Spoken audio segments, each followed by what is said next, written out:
다윗이 통일 이스라엘 국가의 왕이 되었지요. 두 번째 왕입니다. 첫 번째는 사울 왕이고 두 번째 다윗이 통일 이스라엘의 왕이 되었는데 왕이 된 다음에 행한 일, 초기에 행한 일은 네 가지입니다. 크게 네 가지. 첫째는 수도를 헤브론에서 예루살렘으로 옮겼습니다. 두 번째는 자신의 왕궁을 지었어요. 백향목으로 지었습니다. 백향목으로 지었다는 말은 최고의 가장 좋은 제목으로 왕궁을 지었다는 말입니다. 세 번째는 블레셋을 두 번에 걸쳐서 물리쳤습니다. 큰 일을 했죠. 네 번째는 그동안 방치되었던 하나님의 법궤를 기럇 여아림 아비나답의 집에서 오벳 에돔으로 옮겼고 다시 오벳 에돔에서 예루살렘으로 옮겼습니다. 그러니까 초창기에 다윗이 행한 일 네 가지로 정리를 할 수가 있습니다. 다윗이 하나님의 은혜로 외적, 특별히 블레셋을 두 번에 걸쳐서 물리치고 지금 나라가 안정적으로 돌아갑니다.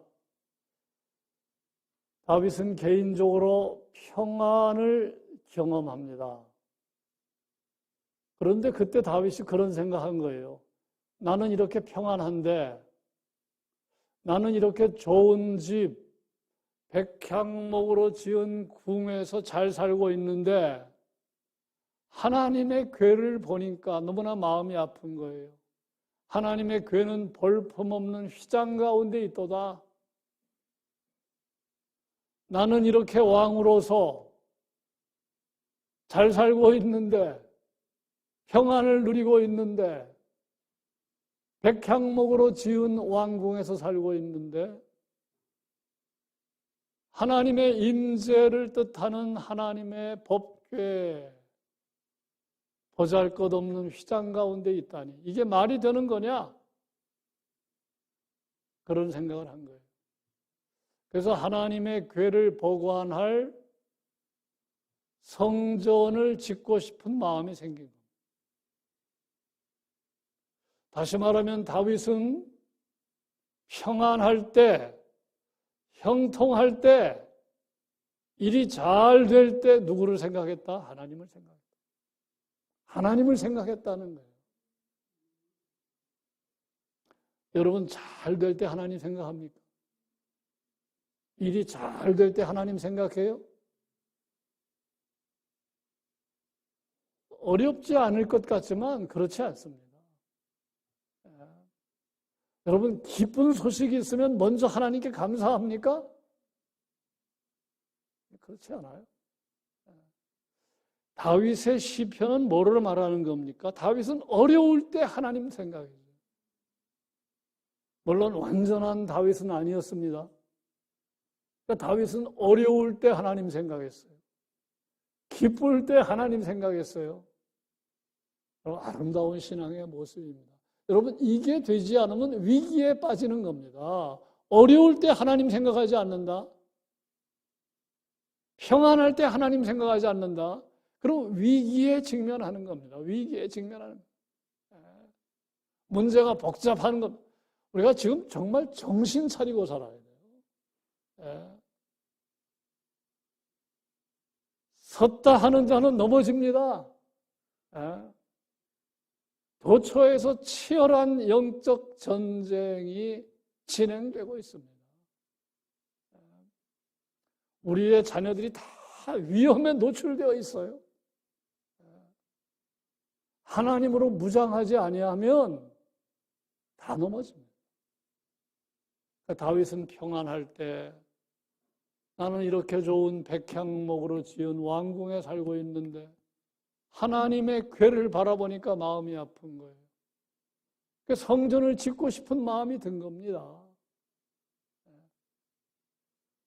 가상한 거죠. 가상한 거. 우리도 늘 일이 잘 될 때도 어려울 때도 하나님의 뜻을 생각하고 하나님께 나아가고 그래야 여러분 사는 겁니다. 그래야 길이 있는 거예요. 하나님과 상관이 없이 산다? 뻔합니다. 뻔해요. 다윗에게 배우는 거죠. 다윗이 성전을 짓고 싶은 마음을 나단 선지자에게 전합니다. 그랬더니 나단 선지자가 하나님께서 왕과 함께 늘 계시니 왕이 좋은 대로 하십시오. 이렇게 말한 거예요. 그래서 다윗이 얼마나 기분이 좋았겠습니까? 다윗이 우군을 얻은 겁니다. 나단 선지자가 다윗과 생각을 같이 한 겁니다. 그런데 그날 밤 하나님께서 나단 선지자에게 나타나셔서 나단 선지자 생각을 바꾸십니다. 성전을 짓지 말라고 해라. 다윗에게 말해라. 성전 짓지 말라고 해라. 내가 이스라엘을 애굽에서부터 건진 이래로 언제 너희에게 성전을 지어다오 라고 말한 적이 있느냐?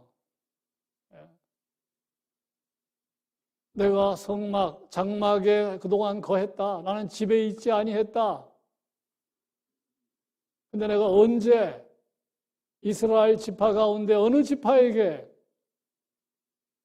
내가 백향목으로 지은 성전에 있고 싶다고 말한 적이 있느냐? 그러면서 나단 선지자에게 다윗에게 말해라. 성전 짓는 것은 내 뜻이 아니다. 자, 여기서 우리는 나단 선지자가 실수했죠. 선지자가 실수했습니다. 하나님의 뜻을 잘못 이야기했어요. 이게 오늘 우리가 이렇게 범할 수 있는 겁니다. 범할 수 있어요. 특별히 목사들이 조심해야 돼요.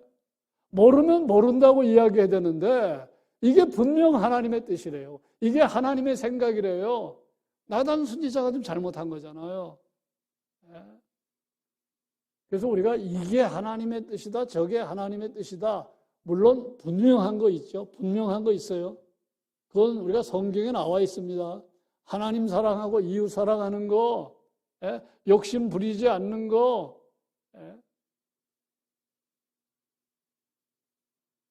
심령이 가난해지는 거, 애통하고 애통한 마음을 갖는 거,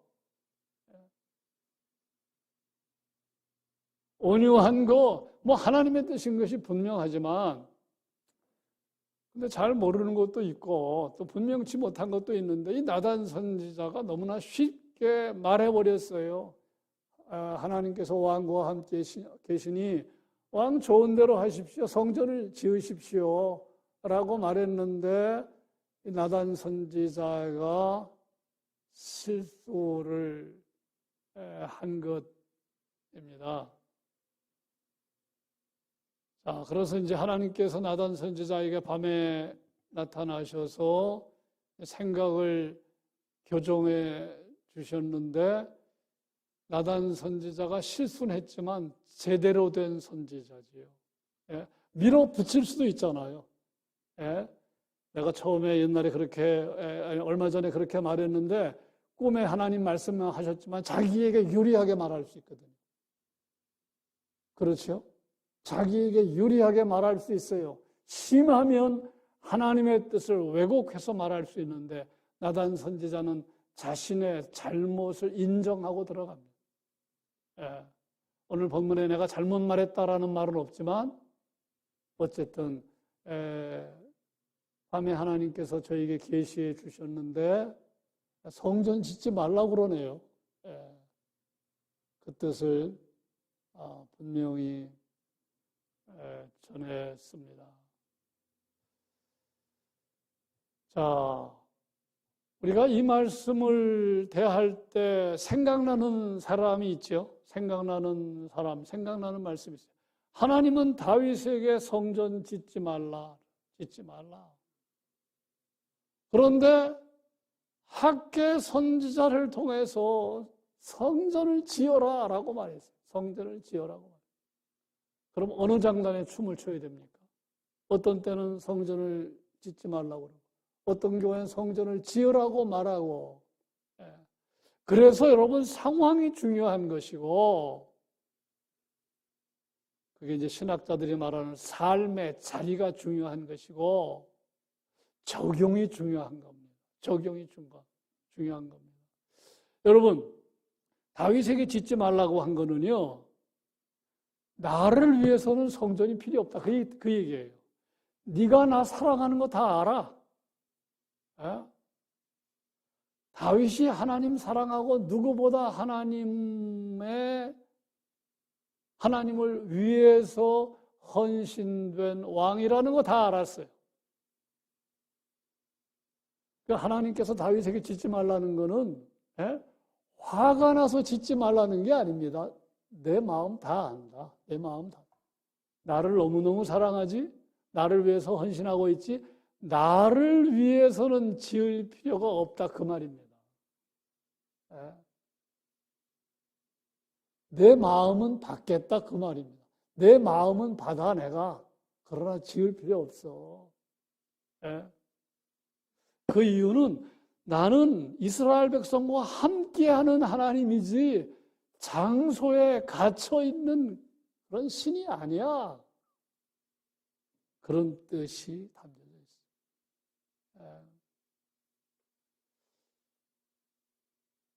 있어요. 이 성경이 기록될 당시에 이방 나라는요, 신전을 크게 지었어요. 자기들의 믿는 신이 위대하다는 걸 드러내는 겁니다. 그런데 하나님 말씀하죠. 나는 특정한 장소에 갇혀있는 신이 아니라는 선포지요. 굉장히 중요한 신학적인 메시지입니다. 우리가 잘 아는 무소부재 하나님이지 특정한 장소에 갇혀있는 신이 아니야.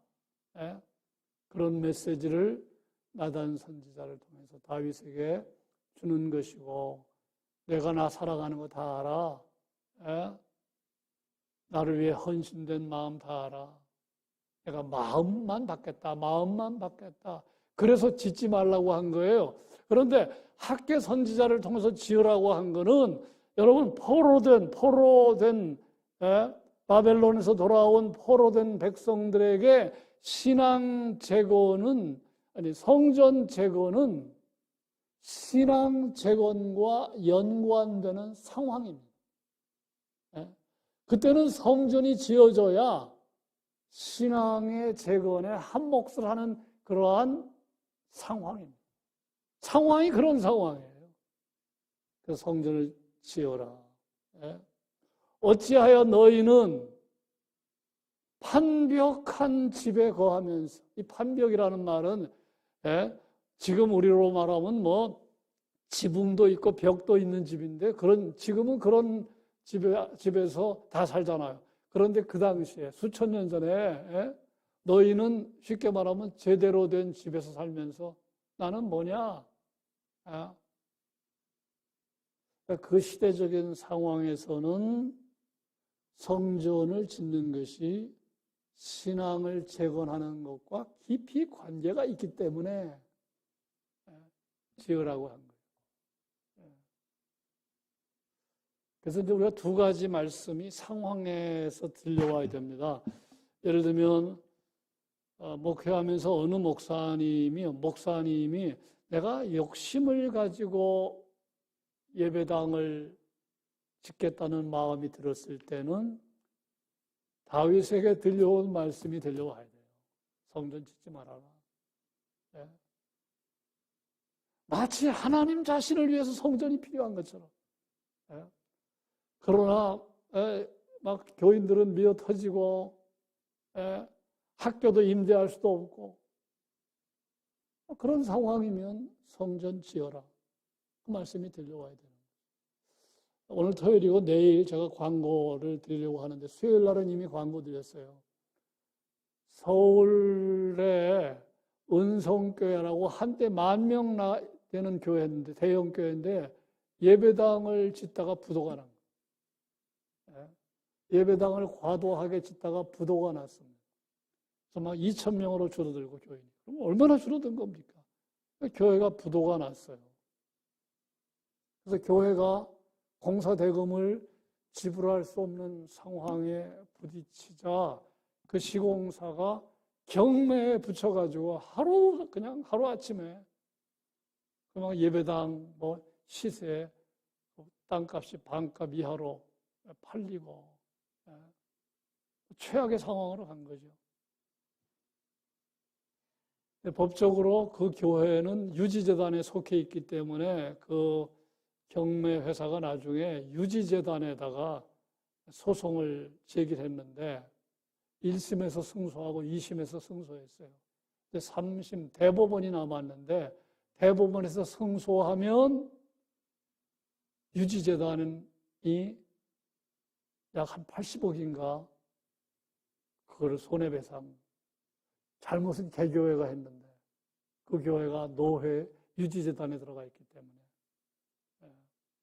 유지재단에 우리가 가입하는 이유는 교회의 재산을 특정한 목사나 특정한 사람이 재산권 행사하지 않도록, 우리 교회처럼 이렇게 당회가 있는 데는 괜찮지만 작은 교회는 막 목사 마음대로 재산권을 행사하는 일들이 비일비재하게 과거에 있었기 때문에 재산권 보호하기 위해서, 기성교회도 마찬가지입니다.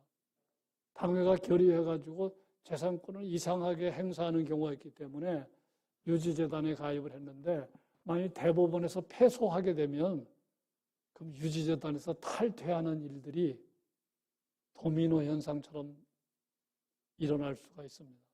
그래서 전국 교회에 비상이 켜졌습니다. 탄원 서명입니다. 대법원에. 이 부분에 대법원에서 우리가 이겨야 됩니다. 지면 큰 문제가 생기는데 조금 이야기가 달라졌습니다만 내일 꼭 서명해 주시기를 바랍니다. 하나님의 말씀은요, 상황에 따라 선포돼야 돼요. 죄 짓기 전에 사람에게는 죄의 삭은 사망이다. 그걸 선포해야 되는데 이미 죄를 지은 사람에게는 회개하라가 답이에요. 이미 죄를 지은 사람에게 죄의 삭은 사망이라고 그러면 이 사람은 희망이 아무것도 없잖아요. 네. 동일한 하나님의 말씀도 상황이 중요한 것이기 때문에 어느 때는 성전 짓지 말라는 말씀이 들려와야 되고 어떤 때는 성전이 지으라는 말씀이 들려와야 하는 것이지요. 자, 그런데 하나님은요, 다윗에게 하나님의 마음은 꼭 이와 같아요. 예? 우리가 이렇게 어떤 분이 물질적으로 이렇게 나에게 잘해주려고 할 때 내가 물질은 거절하지만 마음만 받겠습니다. 그런 표현을 하기도 하는데 하나님의 마음이 꼭 그런 마음이에요. 예? 다윗을 향해서 내 마음 안다. 내 마음 안다. 그러나 짓지 말아라. 그러면서 하나님은 오히려 다윗에게 내가 너를 위하여 집을 지어주리라. 예? 오늘 말씀에 나옵니다. 11절 보시면 말씀에 뭐라고 되어 있어요? 내게 이르노니 여호와가 너를 위하여 집을 짓고 다윗이 하나님을 위해 집을 지어 드리겠다고 그랬더니 그건 거절하고 내가 너를 위하여 집을 짓겠다. 그러면서 몇 가지 말씀하셨는데 그 말씀의 내용을 요약을 하면 이런 것입니다. 어떤 것 말씀하셨느냐 하면 내가 어디로 가든지 함께하고 다윗을 위대한 인물로 만들겠다. 예. 두 번째는 사사시대와 같지 않겠다.